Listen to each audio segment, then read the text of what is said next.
आज की इस वीडियो में हम अगले 24 घंटे बिताने वाले हैं इस पेड़ पर। यह पेड़ एक सुनसान इलाके में स्थित है, जहां से हमारे गांव और शहर की दूरी करीब में 3 किलोमीटर है।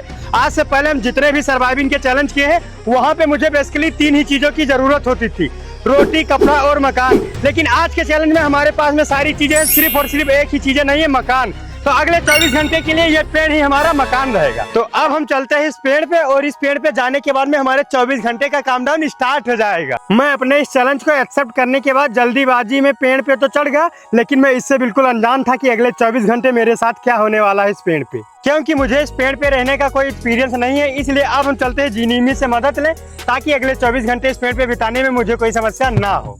हे जीनीमी, हम जल्दीबाजी के चक्कर में एक पेड़ पे चले आए हैं 24 घंटा बिताने के लिए, तो मुझे कोई तरीका बताए जिससे अगला 24 घंटा बिताने में मुझे कोई समस्या ना हो। जीनीमी से सवाल पूछने के बाद उन्होंने मुझे इस पेड़ पे सरवाइव करने के लिए इतने सारे ऑप्शन दे दिए कि मैं उसे पढ़ने के बाद हैरान रह गया। काश मैं जब इस पेड़ से नीचे रहता तभी जीनीमी से मदद लेता, तो कुछ चीजें अपने साथ में और लेकर आता, जिससे मुझे इस पेड़ पे सरवाइव करने में कोई समस्या नहीं होती। तो अब हम चलते हैं इस पेड़ पे कोई ऐसा पोजीशन ढूंढेंगे जहाँ पे मुझे रहने में कोई समस्या ना हो, क्योंकि टहनियाँ इतनी मजबूत होती है ना कि जब हम बैठते हैं तो पीछे चुभती काफी ज्यादा है। तो जिस वजह से कोई ऐसी टहनियाँ ढूंढना पड़ेगा जहाँ पे मेरा सर अच्छे से रख जाए, जिससे समस्या ना हो। कुछ टाइम लगातार इस पेड़ के ऊपर एक अच्छी टहनियाँ की तलाश में भटकने के बाद फाइनली मुझे एक ऐसी टहनियाँ मिल चुकी। ये टहनियाँ मुझे रहने के लिए, मुझे लगता है मेरे लिए सबसे ज़्यादा परफेक्ट है, क्योंकि पैर रखने के लिए ये सपोर्टर है, पीछे मतलब पैर नीचे ना जाए उसके लिए ये सपोर्टर है, तीसरी चीज़ है कमर रखने के लिए ये सपोर्टर है, और चौथी सबसे खास चीज़ें हैं पीठ रखने के लिए, यानी कि मूल रखने के लिए ये सपोर्टर है। यानी कि हम एक प्रकार से मान लीजिए कि कोई फ्रेम पे पड़े हैं, जो लोहे का फ्रेम होता है, जैसे जब छत बनता है ना तो फ्रेम रहता है जिसके ऊपर मसाले डाले जाते हैं, तो वैसे एक प्रकार का फ्रेम है। तो अब हमें यहाँ पे रहने में कोई समस्या नहीं होगी, यहाँ पे हम अच्छे से सो भी सकते हैं, लेकिन आप ऐसा कुछ भी ट्राई ना लीजिएगा। तो अब हम चलते हैं अपने इस बैग को इस पेड़ पे टांग दें, क्योंकि हमें इस चैलेंज में आए हुए काफ़ी ज़्यादा टाइम हो चुके हैं, करीब में 4 घंटे हो चुके हैं, और 4 घंटे से आए हैं, तब से हम इस पेड़ पे काफ़ी ज़्यादा परेशान हुए एक अच्छी पोजीशन ढूंढने में। तो अब हम चलते हैं कुछ नाश्ता पानी कर लें, उसके बाद में फिर इस पेड़ पे हो सकता है हम झूले बनाएं, जिससे मुझे लेटने में और भी अच्छा रहे। ये है हमारा नाश्ता जिसे हम घर से लेकर आए हैं, तो कुछ खा लें, क्योंकि पेट भरा रहेगा तभी चैलेंज में हमारी कोई समस्या नहीं होगी। मुझे पेड़ के ऊपर नाश्ता करना काफ़ी अच्छा रहता है, लेकिन घर पे करते हैं तो इससे भी ज़्यादा अच्छा लगता है, क्योंकि यहाँ पे मुझे डर भी काफ़ी ज़्यादा लग रहा है, क्योंकि इतनी ऊंचाई पे है ना, काफ़ी सारे स्वेटिंग हो रहे हैं। वो इस वजह से नहीं हो रहे हैं कि मतलब खाना खा रहे हैं, इस वजह से हो रहे हैं, डर लग रहा है।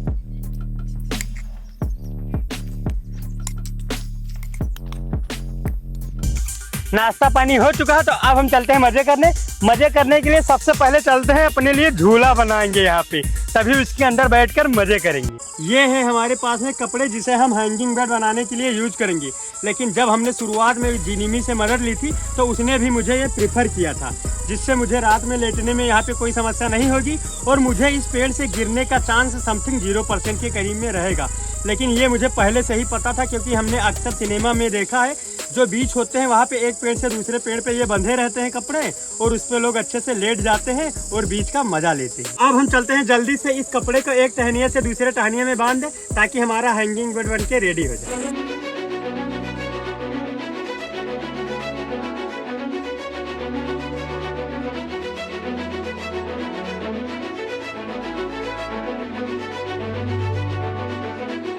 अब हमारा हैंगिंग बेड बनके रेडी हो चुका है, तो अब इस पे बैठने में मुझे कोई समस्या नहीं होगी। इससे पहले जब हम इस टहनियों पे बैठते थे तो टहनियाँ मेरे कमर में काफ़ी ज़्यादा चुभती थी, लेकिन अब इस पे बैठने में जैसे सोफे पे बैठा जाता है वैसा ही फील रहेगा, मुझे लगता है। इस पे बैठने के लिए मुझे सावधानी के साथ बैठना पड़ेगा, और बैठने के बाद में इस पर कोई समस्या नहीं है। ये लो, अब हम अपने इस बेड पे बैठ चुके हैं। अब हम अपने इस हैंगिंग बेड पे मज़े कर रहे हैं, और इस पर डांस करने में भी कोई समस्या नहीं हो रही है। और सबसे ज़्यादा अच्छा इसलिए ये हैंगिंग बेड लग रहा है क्योंकि ये मेरे कमर में चुभ नहीं रही है। और अब हम काफ़ी ज़्यादा परेशान भी हो चुके हैं, क्योंकि हमें इस चैलेंज में आए हुए 8 घंटे से ज़्यादा हो चुके। तो अब हम चलते हैं रेस्ट करने, यानी कि इसी अपने हैंगिंग बेड पे सो जाएंगे, और जब रात होगी तब कुछ करेंगे। अभी तो नहीं पता है मुझे रात में क्या करना है, वो तो रात में ही पता चलेगा। और ये भी नहीं पता है कि रात में मेरे साथ इस पेड़ पे क्या होगा, इसका मुझे कोई अंदाज़ा नहीं है। जब मैं शुरुआत में इस पेड़ पे आया था तो शुरुआत में काफ़ी ज़्यादा मस्ती की और काफ़ी टाइम मस्ती करने के बाद हमने लंच करने के बाद में इस पेड़ पे सो गए अपने हैंगिंग बेड पे। कुछ टाइम लगातार सोने के बाद में जब मैं उठा तो देखा शाम हो चुकी। ये क्या, ये तो अब हो चुकी है रात। तो अब हम चलते हैं अपने हैंगिंग बेड से ऊपर, क्योंकि चलेंगे पेड़ के निचले वाले सिरे में, तब वहाँ पे कुछ करेंगे। क्योंकि रात के टाइम पे हम पेड़ के इतने ऊंचे वाले सिरे में नहीं रहेंगे, क्योंकि यहाँ पे रात में जब सोएंगे तो कुछ समस्या भी हो सकती है। लेकिन जब हम पेड़ के निचले वाले सिरे में रहेंगे तो वहाँ पे कोई समस्या नहीं होगी। अब हम आ चुके हैं पेड़ के निचले वाले सिरे पे, तो यहाँ पे मुझे कोई समस्या नहीं होगी। इससे पहले हम अपने हैंगिंग बेड पे थे तो वो काफ़ी ऊंचाई पे था, तो जिस वजह से रात में वहाँ पे समस्या हो सकती थी। लेकिन अब यहाँ पे मुझे कोई समस्या नहीं होगी। तो अब हम चलते हैं नाश्ता करने, क्योंकि मुझे काफ़ी ज़्यादा भूख लगी है।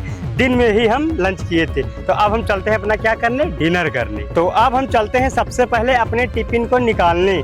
टिफ़िन निकालने के बाद में सबसे पहले डिनर करें।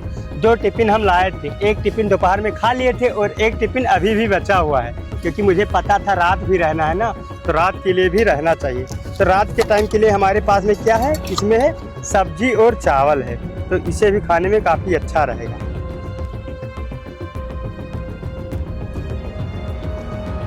पेड़ के ऊपर खाने के बाद में काफ़ी अच्छा लग रहा है। यहाँ पे रात का टाइम है तो मौसम भी काफ़ी ज़्यादा कूल है और यहाँ पे साइलेंस बहुत ज़्यादा है, कोई आवाज़ नहीं आ रही चारों तरफ से।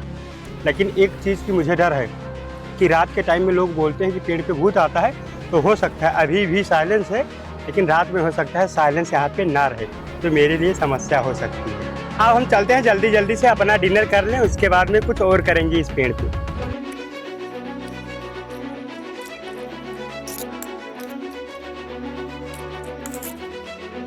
हमारा डिनर हो चुका है, तो अब हम चलते हैं अपने इस बैग को कहीं सेफ स्थान पे इस पेड़ पे टांग दे। तो सेफ स्थान मुझे यही दिख रहा है, यहीं पर मैं टांग चुके हैं अपने इस बैग को। तो अब मुझे बैग का टेंशन नहीं है, तो अब हम इस पेड़ पे जो चाहे वो कर सकते हैं, कोई टेंशन नहीं। लेकिन हमें क्या करें इस पेड़ पे, मुझे कुछ समझ में नहीं आ रहा है, क्योंकि हम अकेले में हैं और रात के टाइम वो भी पेड़ पे, क्योंकि यहाँ पे रात में अच्छे से दिख भी नहीं रहा है, और यदि हम कोई गलत कदम उठाएंगे तो मेरे लिए काफ़ी ज़्यादा समस्या हो सकती है। लेकिन लोगों का एक मान्यता है कि रात के टाइम पेड़ों पर भूत आते हैं हमारे यहाँ पे, तो जिस वजह से मुझे अभी तक तो कोई समस्या नहीं हुई। लेकिन अगर रात में इस पेड़ पे भूत आए तो मेरे लिए काफ़ी ज़्यादा समस्या होने वाली है, जिस वजह से मुझे सावधानी के साथ में रहना पड़ेगा और मुझे अच्छे से सोना भी पड़ेगा। लेकिन साथ साथ में ध्यान रखना है जाकर कि भूत भी कहीं यहाँ पे ना आए। तो अब हम चलते हैं, थोड़े कुछ और मज़े कर लें, उसके बाद में फिर हम इस पेड़ पे सो जाएंगे। मज़े करने के लिए हमारे पास में इस पेड़ पे कुछ है नहीं, और रात के टाइम पेड़ पे बेसिकली क्या मज़ा किया जा सकता है, कुछ भी मज़ा नहीं। हमें सबसे बड़ा चैलेंज यही है कि हमें रात के टाइम में किसी तरह से सावधानी के साथ में अपने सेफ्टी का ध्यान में रखते हुए पूरी रात बिता लूँ, यही सबसे बड़ा चैलेंज है। तो अब हम सबसे अच्छे पोजीशन पे हैं, और जो ज़मीन से काफ़ी ऊंचाई पर भी नहीं है, क्योंकि ज़मीन यहाँ से काफ़ी ज़्यादा नज़दीक पर है कि यहाँ से हम गलती से मतलब गिर भी जाते हैं तो मुझे कोई समस्या नहीं होगी। तो अब हम काफ़ी ज़्यादा परेशान हो चुके हैं, लेकिन चारों तरफ बहुत अच्छे से इस समय सुनसान हो चुका है। रात के करीब में 10:30 बज रहे हैं और मुझे अब नींद भी आने लगी है। तो अब हम जा रहे हैं सोने। बाय बाय दोस्तों। जब मैं रात के टाइम पेड़ पे सो रहा था तो शुरुआत में मुझे काफ़ी ज़्यादा अच्छा लग रहा था, लेकिन जैसे जैसे रात बीत रही थी वैसे मुझे काफ़ी ज़्यादा अजीबोगरीब आवाज़ें सुनाई दे रही थी, जिस वजह से हम रात में काफ़ी ज़्यादा परेशान हुए। लेकिन किसी तरह से परेशान होने के बाद में हो चुकी है सुबह। गुड मॉर्निंग दोस्तों, अब हो चुकी है सुबह और हमें इस पेड़ पर आए हुए हमारा 24 घंटे कंप्लीट हो चुके हैं। पूरी रात हम इस पेड़ पे बिता चुके। जब हम सुबह आए थे, कल आए थे, तो हम सबसे पहले अपने हैंगिंग बेड पे लेटे थे। तो जब रात हो चुकी तो रात के टाइम हम इस वहाँ से नीचे आ चुके, क्योंकि वो काफ़ी ऊंचाई पर है, जिस वजह से गिरने के बाद में काफ़ी ज़्यादा समस्या हो सकती थी। जिस वजह से हम पेड़ पे इस नीचे आकर सोए थे रात में कि यहाँ से यदि मैं गिर भी जाऊँ तो यहाँ से मुझे कोई समस्या नहीं होगी। तो अब हम चलते हैं इस पेड़ से नीचे, क्योंकि हमारा 24 घंटे कंप्लीट हो चुके। अब हम आ चुके हैं इस पेड़ से नीचे और सूर्य भी काफ़ी ऊपर जा चुका है, करीब में 8:30 बजने वाले हैं सुबह के। तो अब हम चलते हैं अपने घर। लेकिन जाने से पहले एक चीज़ आपको बताना चाहेंगे, जब हम इस पेड़ पे थे तो यहाँ पे जैसे घर पे रहते हैं तो बिस्तर रहता है, तो वहाँ पे लेटने में कोई समस्या नहीं होती। लेकिन ये पेड़ की टहनियाँ हैं, ये मेरे कमर में काफ़ी ज़्यादा चुभी है पूरी रात, जिस वजह से काफ़ी ज़्यादा समस्या यही हुई और कोई समस्या मुझे इस पेड़ पे बिताने में नहीं हुई। लेकिन आपकी व्यूअरशिप हमारे लिए बहुत मायने रखती है, जो हमें ऐसे ही अच्छे वीडियो बनाने के लिए प्रेरित करती है। इसलिए आप इस वीडियो को लाइक और चैनल को सब्सक्राइब जरूर करें।